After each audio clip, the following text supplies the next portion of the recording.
오늘 생각 말씀은 사사기 17장 1절 6절입니다. 사사기 17장 1절 6절 말씀 교독하겠습니다. 에브라임 산지에 미가라 이름하는 사람이 있더니 그의 어머니에게 이르되 어머니께서 은총을 잃어버리셨으므로 저주하시고 내 귀에도 말씀하셨더니 보소서 그 은이 내게 있나이다.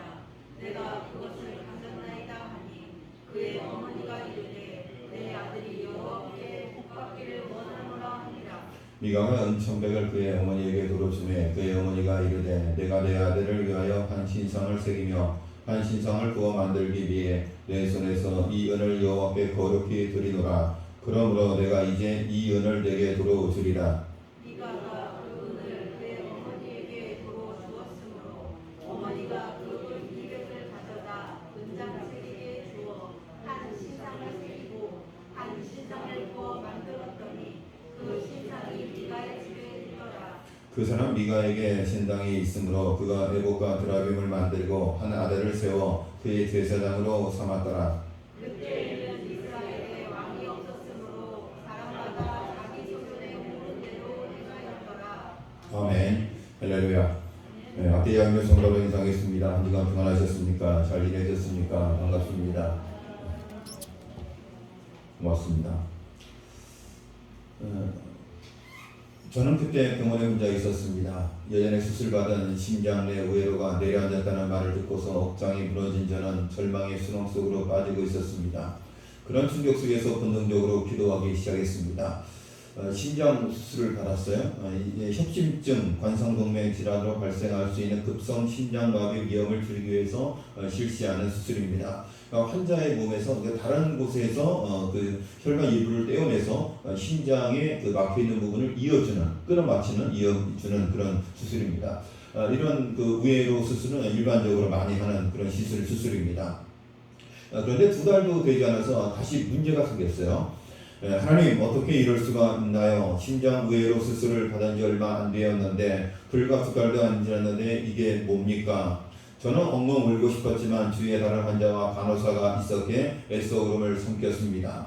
남편이 너무 보고 싶었습니다. 안기고 싶었습니다. 잘 될 거야. 당신은 혼자가 아니야. 남편에게서 이 말을 듣고 싶었습니다. 그러나 철저히 혼자였습니다. 슬픔 속에 잠겨 눈물을 흘리기 시작했습니다. 두 손의 얼굴을 파묻은 채 소리 없이 울었습니다. 그런데 고개를 들자마자 파란 눈에 독일인 간호사가 보였고 어설프게 영어로 말하는 목소리가 들렸습니다. 내 눈을 보던 간호사의 눈에는 눈물이 가득 차 올랐습니다. 내가 대신 아플 수만 있다면 당신을 보니 내가 슬퍼요. 내가 여기 앉아서 손잡아 드릴게요. 내가 할 수 있는 전부예요. 심장 우회로 수술받고 2달 만에 문제가 생겨서 낙심과 절망 가운데 울고 있는데 독일인 간호사가 어설픈 영어로 이 여자를 위로하고 있었습니다. 그녀는 간호사는 저를 안아주었고 자기 어깨에 기대어 울 수 있게 해주었습니다. 외롭고 혼란스러웠던 순간 하나님은 천사를 보내주셨습니다. 체이싱 라이프 중에서 베바 슐라트만이라는 사람이 쓴 내용이에요. 이 사람이 직접 체험한 글을 쓴 내용입니다. 그녀는 저를 안아주었고 자기 어깨에 기대어 울 수 있게 해주었습니다. 외롭고 혼란스러웠던 순간 하나님은 천사를 보내주셨습니다. 이 환자에게 천사는 누구일까요? 누구예요? 파란 눈의 독일인 여자 간호사가 천사였습니다.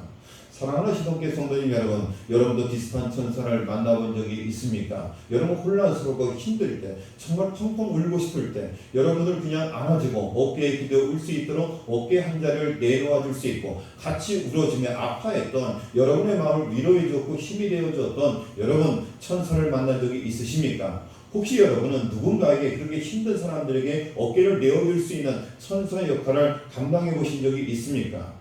우리 모두 믿음의 성도들 사랑하다 보면 지치고 힘들 때가 있습니다. 누군가의 기대에 울고 싶을 때가 있습니다. 상한 마음에 누군가를 통해서 위로받고 싶을 때가 있습니다. 그때마다 하나님께서는 천사를 보내어 주셔서 여러분들을 저에게 힘과 용기를 더해 주십니다. 저도 오늘 아침 천사를 만나고 싶습니다. 그런데 생각해보면 주님은 보내주신 천사들이 있습니다. 성경 속의 천사들은 물론이고요. 나의 아내, 우리 구역장님들, 장로님들, 권사님들 천사를 보내주신 분이 계시기에 우리는 오늘도 분명 천사를 만나고 있습니다. 천사를 만난 사람이라면 누군가에게 또 다른 천사가 되어주면 좋겠습니다. 저는 우리 모든 믿음의 성도들이 서로에게 어깨를 기대어 올 수 있을 만큼 힘들고 어렵고 혼란스러울 때 위로받을 수 있는 서로에게 천사가 되어줄 수 있는 우리 시동교회 모든 성도들의 삶이 될 수 있기를 주님의 이름으로 간절히 축원합니다. 하나님 천사를 보내어 주시옵소서라고 이야기하지만 기도하지만 뿐만 아니라 그렇게 기도하는 여러분들도 누군가에게 천사가 되어주시고 힘과 용기와 위로를 줄 수 있는 믿음의 사람의 삶이 될 수 있기를 소망합니다. 한 남자가 간절하게 기도를 열심히 하자 천사가 나타났습니다. 메모지와 펜을 들고 천사가 남자에게 물었습니다. 여러분 이거 유머입니다. 천사가 물었어요. 남자에게 내 소원이 무엇이냐. 남자는 기쁜 마음으로 소원을 나열했습니다. 여러분 얼마나 좋겠습니까? 천사가 나타나서 내 소원이 무엇이냐 물었어요. 사랑하는 성도님 여러분, 천사가 나타나서 여러분들에게 소원이 무엇이냐고 묻는다면 여러분 무엇이라고 대답하겠습니까? 이 남자가 기쁜 마음으로 자신의 소원을 이렇게 나열했습니다. 네, 전원주택도 하나 주시고요. 이왕이면 시동네 가장 좋은 자리에 전원주택 하나 지어주십시오. 1,000억 들어있는 통장도 하나 주십시오. 예쁜 여자와 결혼하게 해주시고 이것도 해주고 저것도 해주고 한참 자기가 바라고 원하는 내용들을 쭉 나열을 했어요. 다 듣고 메모를 끝난 천사가 말했습니다. 네, 설문에 응해 주셔서 감사합니다. 썰렁. 네, 설문조사한 거예요. 사람들이 가장 바라는 소원이 무엇인가. 진짜 이루어지겠다는 게 아니라 소원이 무엇이냐고 설문조사한 겁니다. 유머입니다. 오늘 보면 사사기 17장부터는 사사기의 새로운 단락이 시작이 됩니다. 16장까지 삼손의 이야기를 마지막으로 사사기의 본론이라고 할 수 있는 12명의 사사 이야기가 끝이 났습니다. 그리고 17장부터는 사사기의 결론에 해당하는 부분입니다. 사사기의 결론은 두 부분으로 나눌 수 있습니다. 사사기 서론이 2번에 걸쳐서 기록되어 있었는데 사사기의 결론도 2번에 걸쳐서 기록되어 있습니다. 그래서 사사기의 구성을 보면 2번의 서론과 2번의 결론이 있고 중간에 사사들의 이야기로 구성되어 있습니다. 그리고 2번의 결론 중에 첫째 결론에 해당하는 것이 사사기 17장과 18장입니다. 사사기 17장과 18장이 결론인데 2번의 결론인데 첫 번째 결론은 무엇이냐면 이스라엘의 종교적 타락이 주된 내용입니다. 종교적으로 이스라엘이 타락이 어떠했는지 구체적으로 알 수 있습니다. 사사기에서 반복해서 나오는 것이 하나 있습니다. 이스라엘이 하나님 앞에서 악을 행했다입니다. 하나님 앞에 악을 행했다. 그것이 실제로 어떤 모습이었는지 알 수 없었습니다. 그런데 이제 결론 부분에서 이스라엘의 악이 어떤 모습이었는지 그들의 타락한 모습을 구체적으로 알 수 있습니다. 오늘 택한 미가의 가정은 썩 본받을 만한 가정이 못 됩니다. 미가의 어머니가 평소에 애써서 모은 돈을 어느 날 누가 몽땅 훔쳐갔습니다.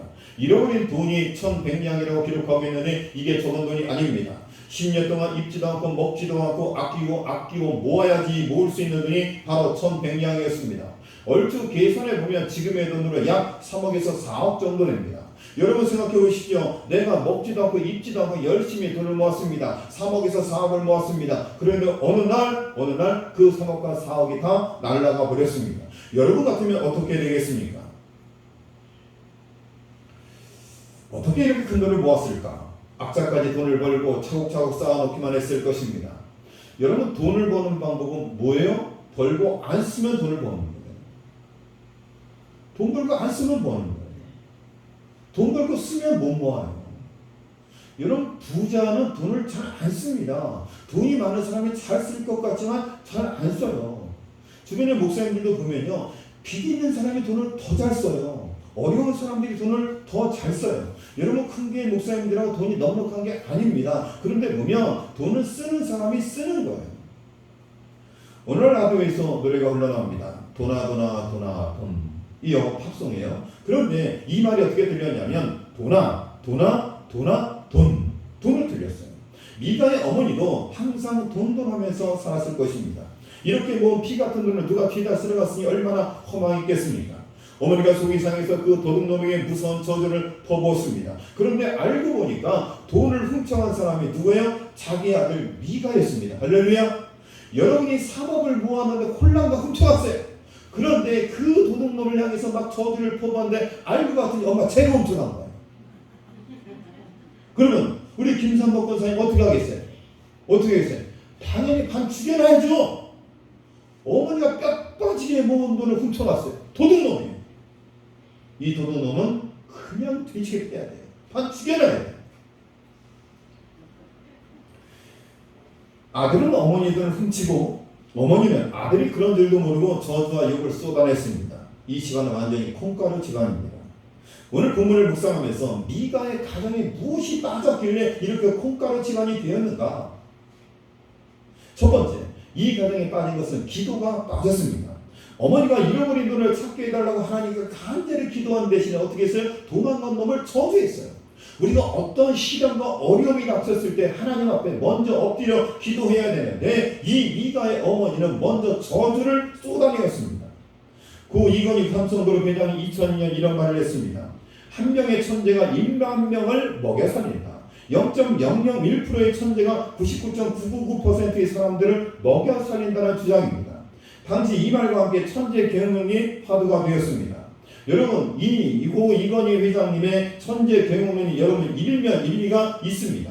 하나님 나라에도 1만 명 이상에게 힘과 용기를 주는 천재가 있습니다. 여러분, 하나님 나라에도 10,000명의 사람에게 힘과 용기를 주는 천재가 있어요. 그 천재가 누구냐면 바로 기도하는 사람이에요. 영국에 메리 튜더라는 여왕이 있었습니다. 얼마나 많은 그리스도인들을 핍박하고 죽였는지 피해 여왕 메리로 불릴 정도였습니다. 그런데 이 메리 튜더라는 여왕이 두려워했던 사람이 있었습니다. 그 사람이 바로 누구냐면 존 낙스라는 종교개혁자만큼은 두려워했습니다. 존 낙스는 늘 이런 이야기를 했습니다. 기도하는 한 사람이 기도 없는 한 민족보다 강하다 그랬습니다. 여러분, 기도하는 한 사람이 기도 없는 민족보다 더 강하다. 기도의 능력과 기도의 위력을 메리 튜더는 알고 있었습니다. 메리 여왕은 존 낙스 한 사람의 기도가 수십만의 군대보다 더 두렵다고 말했습니다. 여러분, 피해 여왕 이 메리 튜더가 어떻게 기도의 능력을 알았을까? 기도하는 사람이 얼마나 무서웠는지를 그가 어떻게 알았을까? 기도하는 사람은 1만 명 이상을 살리는 하나님 나라의 천재입니다. 저는 여러분이 사단이 두려워하는 한 명의 기도하는 영적인 천재가 되실 수 있기를 주의 이름으로 간절히 축원합니다. 여러분들이 영적인 천재가 되어야 합니다. 여러분들이 무릎 꿇고 기도하는 그 기도의 무릎이 이 나라 이민족 10,000명을 대표하며 10,000명의 영을 살릴 수 있는 기도의 천재가 될 수 있다는 이야기입니다. 여러분, 돈으로 살릴 수 있습니까? 힘으로 살릴 수 있습니까? 여러분이 엎드려 이 나라 이민족을 위해서 기도하면 그 기도가 1만 명을 살릴 수 있다는 것을 믿고 이 나라 이민족을 위해서 더욱더 무릎으로 기도하는 저와 여러분 되실 수 있기를 주의 이름으로 간절히 축원합니다. 매일 새벽에 제가 쉬어봤어요. 다 나오면 새벽 예배 다 나오면 10명 다 나오면 10명 나와요. 자, 10명. 그런데 이 10명은 끓여도 10명, 볶아도 10명, 삶아도 10명. 할렐루야! 결코 인원에 편함이 없어요. 할렐루야! 우리 시동교회 성도들은 참 일관성이 있어요. 10명 이외에는 죽었다 깨어난다. 야, 진짜 대단한 것 같아요. 할렐루야! 혜영이 어머니 대신에 혜영이 아버지가 나올 수도 있잖아. 유정이 엄마 대신에 유정이 아빠가 나올 수도 있잖아. 그렇죠? 임묵이 아버지 대신에 임묵이 엄마가 나올 수도 있잖아. 그렇죠? 그런데 편함이 없어. 끓여도 10명, 삶아도 10명, 볶아도 10명. 할렐루야! 예전에 15명까지 나왔어. 16명까지 나왔어. 그때는 새벽 예배 설교할 맛이 나요. 볶아도 10명, 삶아도 10명, 튀겨도 10명. 그러면서 저 스스로 이런 위로를 받았어요. 그래, 10명 이외의 사람들은 집에서 기도하겠지. 일어나서 기도하겠지. 할렐루야. 아멘 좀 해봐요. 10명이 분당 예배실에 안 나와주면 집에서 기도하겠지. 아멘. 아멘. 혹시 기도를 안 하셨더라도 내일부터라도 새벽에 잠에서 깨면 잠깐이라도 눈을 감고 이 나라 민족을 위해서, 위정자를 위해서, 환우들을 위해서, 교회를 위해서, 목사님을 위해서 기도할 수 있기를 주님의 이름으로 간절히 축원합니다. 조영미가 옛날에 그 배우자를 데리고 올 때 늘 그런 이야기를 했어요. 선우승 말고 상대가 예수 믿은지 여자를 데리고 오면 복을 받는다는 거야. 그 기도가 쌓이고 쌓여서 그 복이 자녀들에게 흘러간다는 거야. 여러분들 꼭 여러분 기도의 복을 쌓을 수 있길 바랍니다. 여러분, 신앙은 꼭 현찰이 아니에요. 여러분들이 지금 못 받아도 지금 어떻게 해요? 적금을 붓고 있는 거예요. 여러분 농협에 매달 100만 원씩 적금하는 것도 기분이 좋지요. 그런데 날마다 하나님 앞에 기도의 적금을 쌓아놓으면 그 복을 누가 받아요? 그 적금을 누가 타요? 내 아들, 내 손자가 타는 거예요. 여러분 생각만 해도 얼마나 기분이 좋습니까? 여러분 돈 남겨주려고 땅 남겨주려고 그렇게 애쓰지 마시고 여러분 기도의 적금 통장을 남겨주시기를 주님의 이름으로 간절히 축원합니다. 여러분 그게 정말 그게 귀한 거예요. 제가 또 어느 목사님 만났더니 그래요. 야, 나는 진짜 그 목사님이 그래. 부모님한테 너무 감사해요. 부모님이 물려준 재산이 하나도 없대요. 그러니까 재산 분쟁을 할 일이 하나도 없다는 거야. 형제들끼리 싸울 일이 없다는 거야. 할렐루야. 그게 너무나 고맙고 감사하다는 거야. 저희 유진이가 저한테 그래요. 아빠, 나중에 유산은 그만두고 빚만은 남겨두지 마세요. 저도 그러더라고. 정말 빚은 남겨두지 말아야 되는데. 제주도에 가면 돌고래가 무리지어서 헤엄하는 것을 자주 볼 수가 있다고. 여러분 봤어요? 사모님 제주도 가서? 전 본 것도 같은데. 본 것도 같아요. 근데 이 돌고래는 여러분 잘 아는 대로 아가미 호흡을 하는 것이 아니라 그 대가리 이렇게 벌떡벌떡 하는 거죠. 이 아가미 호흡을 하는 것이 아니라 허파 호흡을 하는 포유류 동물이에요. 그래서 이 돌고래들은 바닷속에서 있다가 일정 시간이 지나면 다시 올라와서 호흡을 해야 돼요. 주기적으로 물 위로 떠올라 분수공으로 물을 뿜어내고 공기를 들여 마셔야지 죽지 않고 살 수 있어요. 그런데 이 돌고래 중에 병든 돌고래들이 있어요. 이게 솟구쳐 올라와야 되는데 기력이 없어갖고 못 올라오는 거예요. 못 올라오는 거예요. 못 올라오면 결국 죽는 거예요. 그러면 다른 돌고래들이 이 아픈 돌고래들을 같이 지켜올려서 밀어 치받쳐 초리. 그러면 이가 탁 올라와서 숨을 쉬고 호흡을 하는 거예요. 야, 이 돌고래들이 정말 의리가 있다고 봅니다. 의리가 있어요. 여러분 영적인 호흡을 못하는 사람들이 있잖아요. 낙심해서 주저앉는 사람들이 있잖아요. 죽어가는 사람들이 있잖아요. 여러분들 정말 돌고래를 본받으실 수 있기를 바랍니다. 엎어져 있는 사람들, 누워있는 사람들, 배를 하늘로 듣고 누워서 다시 일어나지 못하는 사람들, 여러분 돌고래들처럼 그들을 다시 격려하고 일으켜 세워서 영적인 호흡을 할 수 있도록 도와주는 저 여러분 될 수 있기를 간절히 소망합니다. 주변에 그런 분들이 있잖아요. 죽거나 말거나 내버려 두는 거예요. 나오거나 말거나 내버려 두는 거예요. 사정이 있어서 못 나오는 거겠지. 힘드니까 못 나오는 거겠지. 때가 되면 나오겠지. 하나님한테 후두드려 맞으면 나오겠지 라고 생각하지 마시고 그들을 격려하고 세워서 나올 수 있고 그래서 그들의 영적 호흡을 도와줄 수 있는 저 여러분 될 수 있기를 간절히 소망합니다. 첫 번째는 미가이가 뭐가 빠졌어? 기도가 빠졌어. 두 번째 뭐가 빠졌냐면 훈계, 교훈이 빠졌어요. 17세기 초반 경상북도 안동에 살던 김영이 남긴 일기가 있습니다. 계암일록이라는 일기가 있는데 청백리 목민관으로 임을 떨친 박선장, 이 박선장이라는 분은 이 목민관으로 아주 정치를 잘했어요. 그래서 많은 사람들이 존경을 받는 아주 전설적인 인물이었습니다. 그런데 이 박선장 어머니가 남긴 훈계가 있습니다. 박선장은 4세에 아버지를 여의었으나 어려서부터 모친의 각별한 보살핌으로 학문의 성취를 이루었습니다. 당대 유리파라고 교육 교류하며 후학을 양성하다 어머니 권위로 50세가 넘어 대과에 급제하고 1608년 54세에 예안 현감이 되었습니다. 그러니까 50세에 장원급제했다는 이야기예요. 뒤늦게 장원급제했습니다. 누구의 권위로요? 어머니의 권위로. 그리고 54세에 현감이 되었습니다. 여러분 1600년대 54세는 굉장히 나이가 많은 겁니다. 뒤늦게 예안 현감이 되었습니다. 김영 일기를 보면 1608년 예안 현감이나 박선장의 어머니는 91세였습니다. 그런데 이 91세인 박선장의 어머니는 시력과 청력이 쇠퇴하지 않았고 치아와 모발도 건강했습니다. 그러니까 91세였지만 아주 건강했다는 말. 매번 수령인 아들에게 어머니는 이렇게 이야기했습니다. 아주 많이 삼가서 민간에 폐해를 끼치는 일이 없도록 해라. 내가 잘못 다스리면 은민들이 반드시 저 늙은 할망구가 죽어야만 우리 수령이 떠날 텐데 라고 할 것이니 두렵지 않겠느냐 라고 훈계했다고 합니다. 그러니까 이 어머니는 아들에게 네가 정치를 잘못하면 저 늙은 할망구가 죽어야만 우리 수령이 떠날 텐데 저 늙은 할망구는 왜 안 죽는 거야? 라고 이야기를 듣는다면 얼마나 수치스럽겠느냐. 너 정치 잘해야 된다라는 이야기. 이에 김영은 친절하고 간절한 듯이 사람을 경복하게 한다고 기록했습니다. 남편을 먼저 여의고 아들을 훌륭한 학자이자 선생으로 나아가 목민관으로 키워내야 하는 어머니는 91세에도 54세 아들이 다른 길을 걷도록 가르치는 자녀 교육의 책임을 내려놓지 않았습니다.